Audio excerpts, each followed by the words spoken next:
This is Gabriel Gonzalez for Cage Side Press here with Dakota Ditcheva, who takes on Lisa Mauldin on April 4th in San Antonio in the PFL regular season. So Dakota, welcome. Nice to meet you. I actually want to start with that. San Antonio, only your second time fighting in the United States, if I'm not mistaken.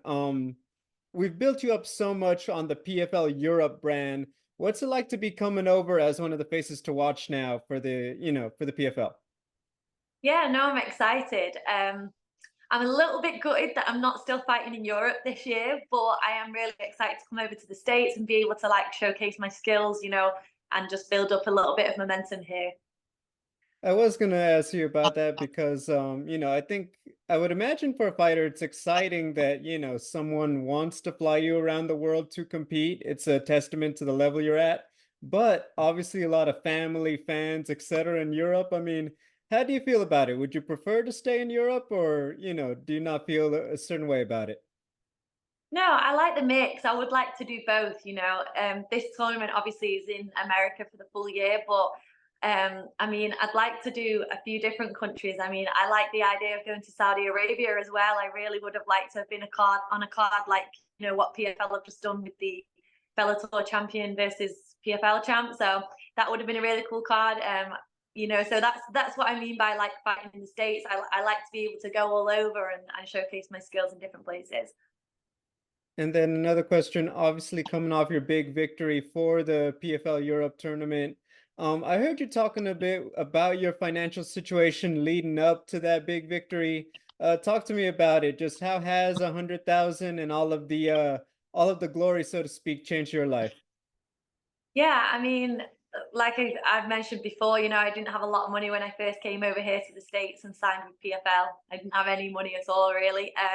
So PFL just in general has kind of changed my life a lot, with the fights that they've given me and the tournament that I won last year. But I think the main thing is just the security. Us fighters, we don't have a monthly wage coming in. We don't know when we're going to fight next, So sometimes the panic of you seeing your money go down through all your expenses of camp and training and food and accommodation, it can be a little bit stressful at times. So just to have that little bit of money and security, there, if I needed it, and to support me with my career now for this next year has been really, really nice. Yeah.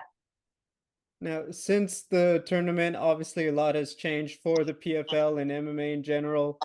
Can you just talk to me? What was your reaction hearing essentially the breaking news at once? The flyweights are going to be part of the regular season tournament for $1 million, and they're bringing in not only, women like yourself from Europe, but also the entire Bellator roster into the fold. What's it like to hear something like that? Because obviously that has to be an exciting time as a competitor.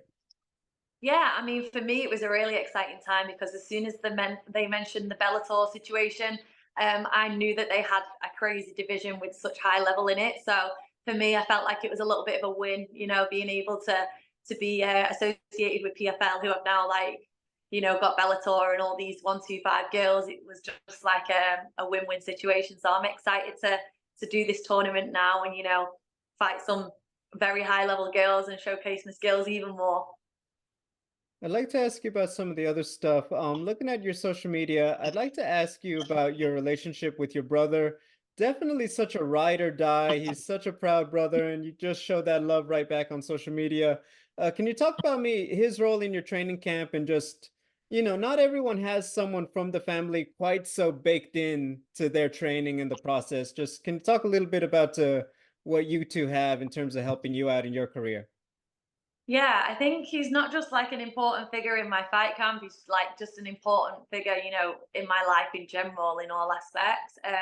He came over for this camp. We've done some work together for a few weeks, and he's coming back when I head to Texas. But yeah, he does all my striking work with me. When I'm back in the UK, my mum as well, obviously, but she doesn't get a chance to come over as much as my brother has this time. But yeah, our relationship's like super close. We train all the time. We speak about fights all the time. He supports me in all the emotions that fighting brings, and believing in myself. And him and my mom, my dad, my other brother. They're just like the strongest support system that I can have. You know, I don't know whether I'd be able to do this sport on my own without them. I mean, that's beautiful to hear. Do you mind if I ask? Obviously, as adults, you guys seem to have figured it out now. Growing up, I imagine a bunch of athletic kids. I mean, was there a lot of bickering and fighting for you two, or were you pretty chill? Yeah, no, honestly, it's funny because we didn't. It's not that we didn't get on. We used to fight a lot as kids. You know, me and my brother. There's 2 years between us, so we were obviously quite close in age. We used to fight a lot. I'm quite a feisty person. He's obviously a boy anyway, so we used to argue a lot, fight a lot.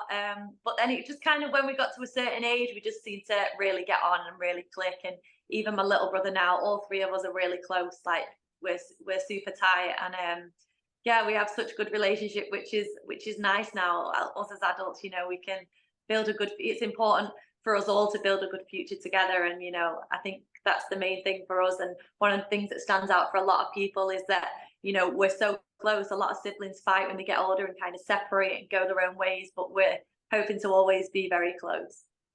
I love to hear that. I think that's really beautiful.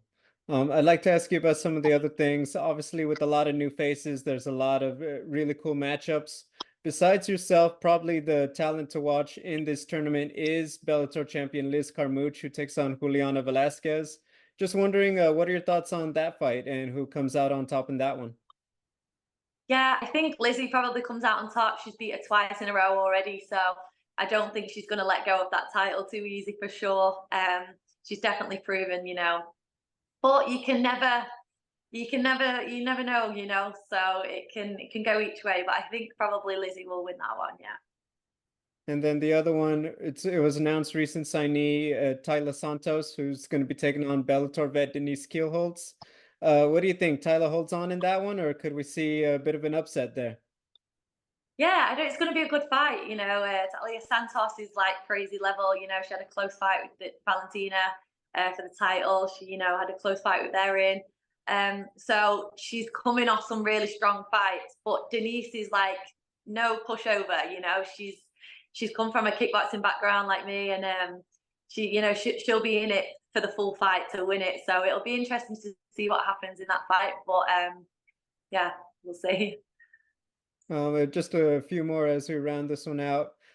Coming over from PFL Europe, you did fight, I believe, on the undercard of the championships 2 years ago, but to a lot of fans, you're now going to be one of the faces to watch in big PFL.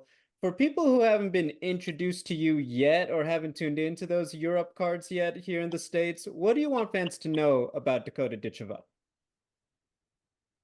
Yeah, that when I get in there, I'm very violent. So expect a good fight. You know, I'll push the pressure, and you know, I'm never in a boring fight. I don't think so. Fans can just be excited to watch me, and look forward to me putting on a good show. And then finally, fighting Lisa Mauldin, what are your thoughts on her game and what she brings to the table as an opponent? Yeah, I mean, it's a good matchup where she's got kind of a lot of stoppages with like ground control and, you know, things like that. I've got a lot of stoppages stood up, so I think it'll be a good match when we butt heads. It'll be interesting to see where the fight goes. You know, she can stand up as well as go down, and so can I. So I feel like all areas will probably be covered with both of us. So I'm excited to kick off the tournament with this fight, and see what happens after that. Well, I think a lot of fans are going to be in for a treat when you guys clash. I think it's going to be a great match. Dakota, thank you and best of luck. Ladies and gentlemen, as I said, Dakota Ditcheva taking on Lisa Mauldin April 4th in San Antonio for the PFL regular season. You guys are not going to want to miss it.